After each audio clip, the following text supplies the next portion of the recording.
Would you declassify the 9/11 files? Yeah. Would you declassify JFK files? Yeah. Would you, I did a lot of it. Would you declassify the Epstein files? Yeah, I would. Attorney General. Would you declassify the 9/11 files? Yeah. Would you declassify JFK files? Yeah. Would you, I did a lot of it. Would you declassify the Epstein files? Yeah, I would. All right. I guess I would. I think that less so because, you don't know. You don't want to affect people's lives if it's phony stuff in there because there's a lot of phony stuff with that whole world. But I think I would, or at least Do you think that would restore trust? Help restore trust? Yeah, I don't know about Epstein so much as I do the others. When you watch his answer back after knowing every action he's taken to hide those Epstein files, to keep them hidden, that answer hits very differently. This is one of the documents that the Justice Department released. It's 100 pages. Right. This is what it looks like. I don't know if you can see. It's all black. It's just 100 pages of redaction. That's the transparency we're getting. Trump not only didn't release the Epstein files, as he said he would, as he reluctantly said he would during that interview, he also has tried to redact the ones that have been released, pull them back after being released. And we're starting to understand why, because the more that comes out, the worse it is for him. Of course, he's gone on Truth Social and say that he hasn't been on the island, hasn't even been on the plane. But the files being released by the DOJ shows that he's actually been on the plane more than even previously thought. At least even more times with Maxwell herself. There are allegations from a limousine driver saying that a girl told him that she was raped by Jeffrey Epstein and Donald Trump. This report talking about what the limousine driver said that the girl reported. He said he told her to go to the police and she said that she was afraid to. But then he followed up and it turned out she did report it to the police. He didn't hear back from her, so he reached out and she was killed by a gunshot wound to the head. Evidently, initial authorities in Oklahoma said that it's not possible it could have been a suicide, but the coroner ruled it a suicide. This document is part of the document coming out with the release. The quarrel with you is to read somebody that you mentioned I never heard of. Reid Hoffman. So who gave the order to flag records related to President Trump? To flag records for President Trump? To flag any records which included his name.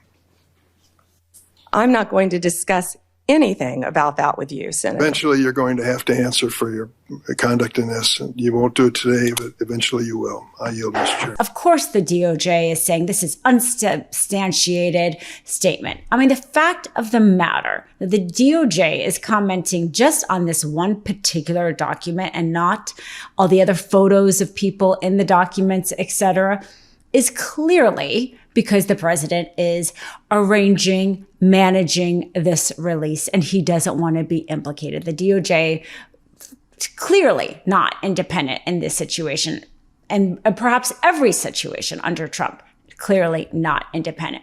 But reporting widely being circulated around this new rape allegation. The limousine driver saying he overheard Trump speaking in a manner, he was using the word Jeffrey many times, talking about abusing girls. And this man was so upset, he actually wanted to pull over the car and hurt him. This is just one of the things coming out. Just one thing. We haven't even gotten to the release of all the documents.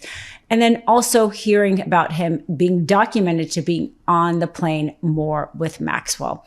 This is why Trump was so reluctant in that interview to say that he was going to release the files. And let's not forget about Fox News. Now, Fox News, when they aired that video, manipulated the video so that it didn't seem like Trump was hedging quite as much about the Epstein files because they knew their audience wanted the release of the Epstein files. They wanted to hear Trump say yes, that he was going to release them as much as 9/11 or as much as, JFK.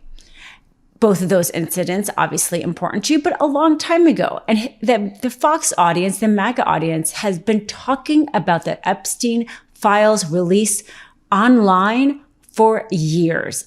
the momentum increased when the Maxwell got a conviction. The momentum increased when Epstein died by suicide. This was a very current topic that their audience cared about. So they manipulated his answer to make him look like he was going to be more transparent and upfront than he actually even told the reporter. Now, let's not forget that Trump sued 60 Minutes for editing the Vice President Harris interview. And of course, as we know, CBS paid him $16 million because they wanted the merger to go through. That David Ellis, Larry Ellis, to buy CBS News. Of course, that has happened with Barry Weiss, which has been a complete, attack on CBS News itself.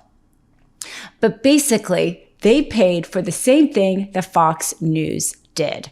Fox News, what they did ended up being extremely harmful because essentially the voters thought that Trump was going to do something that he didn't, and clearly didn't. Very quickly, Pam Bondi saying that there's nothing to see here. Kash Patel going in front of Congress and seemingly lying, saying there's nothing to see here. Because as we know, part of these documents includes one where they say that there was 10 co-conspirators with the Maxwell trial that they were looking into. All of a sudden, Kash Patel, though, telling Congress that there was nothing to see here. Who, if anyone, did Epstein traffic these young women to besides himself? Himself. There is no credible information. None. If there were, I would bring the case yesterday that he trafficked to other individuals. And the information we have, again, is limited. So the answer is no one? For the information that we have. In the files? In the case file. Literally, an act of Congress was required to try to get them to release these files. And even upon the release, they did not do it within the law required, the 30 days required.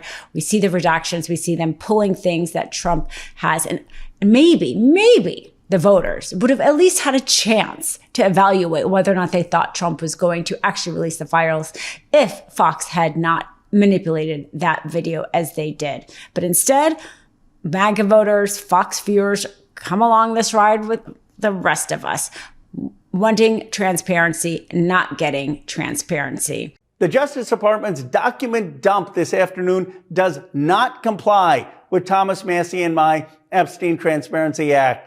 They released one document from a New York grand jury of 119 pages, totally blacked out. This despite a federal judge ordering them to release that document. And our law requires them to explain redactions. There's not a single explanation for why that entire document was redacted.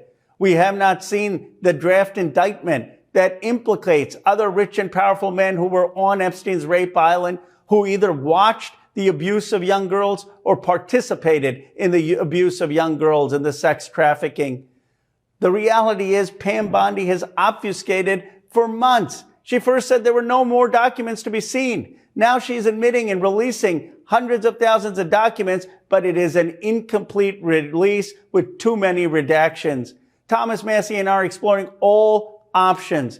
It can be the impeachment of people at justice, inherent contempt, or referring for prosecution those who are obstructing justice.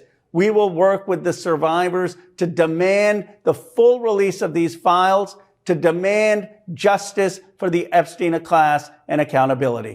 Perhaps the biggest question is, what else is Trump hiding? Hey Midas Mighty, it's Ben, Brett, and Jordy, and we just want to thank you for being the backbone of this movement. This year tested us more than ever, but together we proved that pro-democracy voices don't just compete, we win. We took on the entire MAGA machine, won a Webby for Podcast of the Year, the Midas Touch podcast, and you were with us every step of the way. And trust us, what we're working on next is bigger, bolder, and built for 2026. Let's keep this momentum going, spread the word, we are just getting started. Shout out to the Midas Mighty!